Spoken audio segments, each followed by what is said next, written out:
Bienvenue sur Africa 24 dans cette nouvelle édition du 12-15. Voici les titres de l'actualité.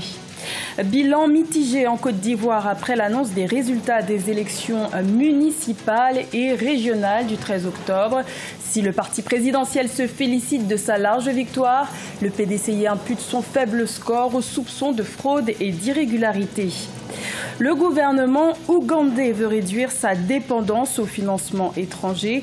Dans le programme de lutte contre le sida, l'exécutif a donc décidé d'instaurer une taxe de 2% sur les boissons pour financer ce programme. Une décision loin de faire l'unanimité. Et le Maroc occupe la 60e place du classement Doing Business 2019. Publié par la Banque mondiale, le royaume chérifien a gagné 9 places par rapport à la publication précédente et compte intégrer le top 50 du classement d'ici 2021. En Côte d'Ivoire, les résultats complets des élections locales du 13 octobre ont été donnés le 16 octobre par la Commission électorale indépendante.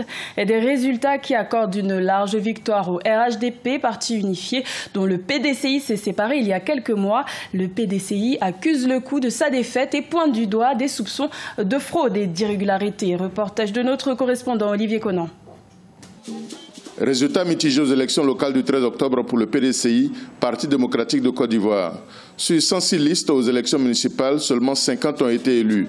Le parti a obtenu 6 régions sur les 25 où il briguait des sièges. Le PDCI a perdu des bastions comme la ville de Grand-Bassam et la région du Moronou. Les candidats battus du PDCI invoquent des irrégularités pour expliquer ces résultats. On a été choqués par les résultats qui ont été proclamés à la télévision. Simplement parce que ces résultats ne reflètent pas la réalité des résultats sortis des urnes. Je suis surprise parce que je sais que je suis vainqueur. J'ai gagné les élections. Maintenant, les résultats, je ne sais pas comment. Et moi, mon seul souci, c'est que c'est déplorable quand même parce que c'est une élection locale. De son côté, le RHDP, Rassemblement des Oufoutistes pour la démocratie et la paix, est satisfait du résultat des élections. Ces résultats font du RHDP la première force politique du pays. Nous sommes aujourd'hui à 115 listes RHDP sur les 201 communes. Au niveau de la régionale, nous sommes à une vingtaine de régions. Donc le RHDP aujourd'hui a démontré quelle est la première force politique dans notre pays. À noter que la Commission électorale indépendante a décidé de faire reprendre les élections dans la commune de Port-Boué Abidjan et à Fakobli dans la région du Guémon.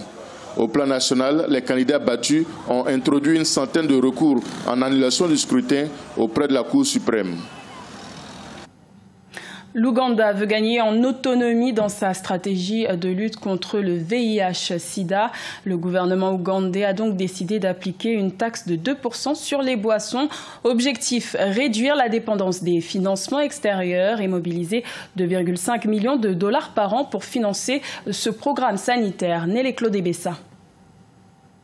L'Ouganda se veut autonome dans sa lutte contre le VIH-Sida. Les autorités ont implémenté l'entrée en vigueur d'une taxe de 2% sur l'alcool, les boissons non alcoolisées ainsi que l'eau minérale. Estimée à 2,5 millions de dollars par an, les fonds générés par cette nouvelle taxe seront redirigés vers un fonds fiduciaire pour la lutte contre le VIH-Sida.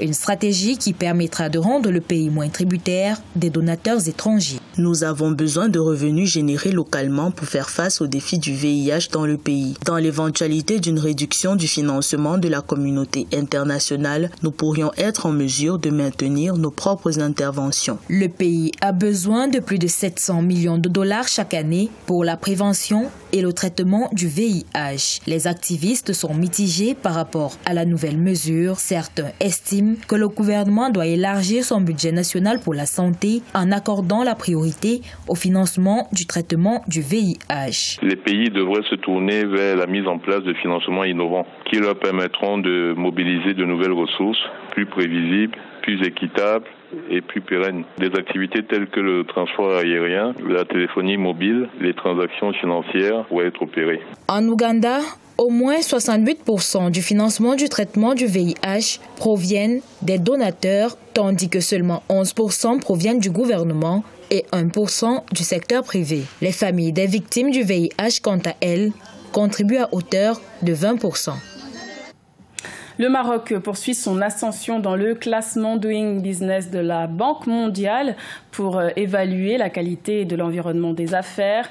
Dans l'édition 2019, le Royaume chérifien est 60e. C'est 9 places de gagné par rapport à l'édition précédente et 37 places par rapport à 2012. Son objectif est désormais d'intégrer le top 50 du classement d'ici 2021. Sharon Kamara. Dans le classement Doing Business publié par la Banque mondiale, le Maroc gagne 9 places et se hisse désormais à la 60e place avec un score de 71,02% contre 68,56% en 2018. Le Royaume chérifien se rapproche ainsi de son objectif qui est d'intégrer le top 50 du classement d'ici à 2021. Le Maroc a un marché assez ouvert avec une économie assez libéralisée qui a beaucoup de potentiel et qui s'ouvre davantage sur les pays d'Afrique de l'Ouest et d'Afrique centrale. La performance du Maroc s'explique par le nombre de réformes achevées entre 2017 et 2018 et présentées dans le dossier marocain. Le Royaume chérifien a produit des efforts significatifs dans 5 domaines.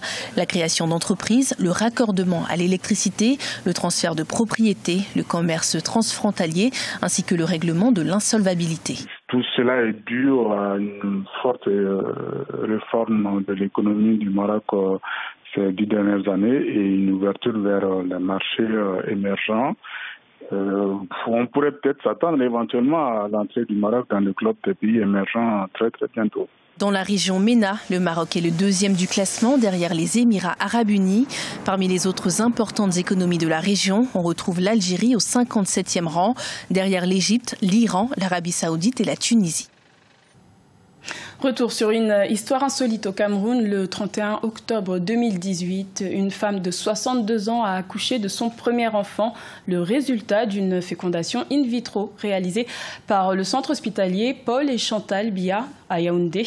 Plus de détails dans ce reportage de notre correspondante Viviane Bauken.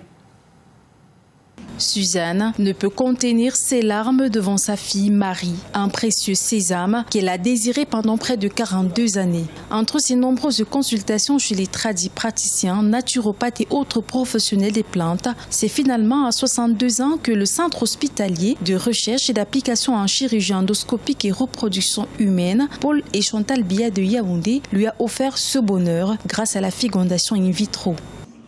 Aujourd'hui, la joie qui règne dans mon cœur, c'est une joie immense.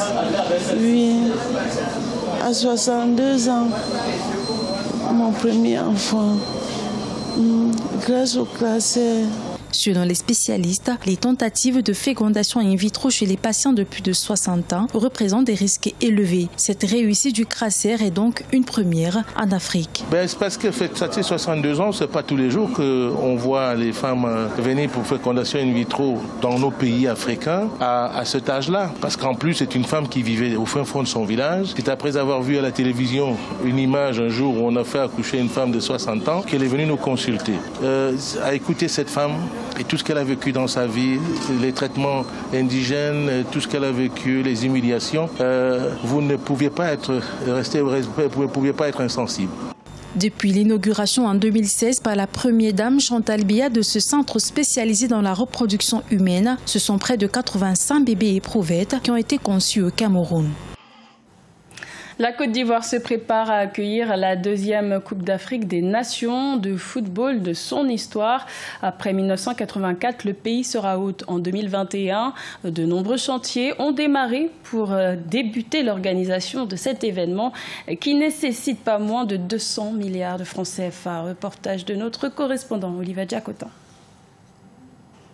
Selon le ministère ivoirien en charge des sports, le démarrage effectif des travaux de construction de toutes les infrastructures inhérentes à la Coupe d'Afrique des Nations 2021 est prévu d'octobre 2018 à janvier 2019 sur les différents sites et la livraison est prévue pour décembre 2020. Les travaux coûteront plus de 200 milliards de francs CFA. Ce sont des investissements structurants qui vont créer de l'emploi, qui vont créer des infrastructures pour la Côte d'Ivoire, mais nous voulons que cela soit exploité pour les jeunes générations et pour le futur. Ce n'est pas un endettement qui sera vain. C'est pourquoi nous ferons en sorte que non seulement ces infrastructures soient exploitées à fond, mais soient entretenues et que nous assurons la pérennité des investissements qui ont été réalisés. Après avoir organisé la Coupe d'Afrique des Nations en 1984, la Côte d'Ivoire veut gagner le pari de 2021. Une réussite qui passe par le respect du délai de livraison des différents ouvrages et la mise en place d'une équipe nationale compétitive.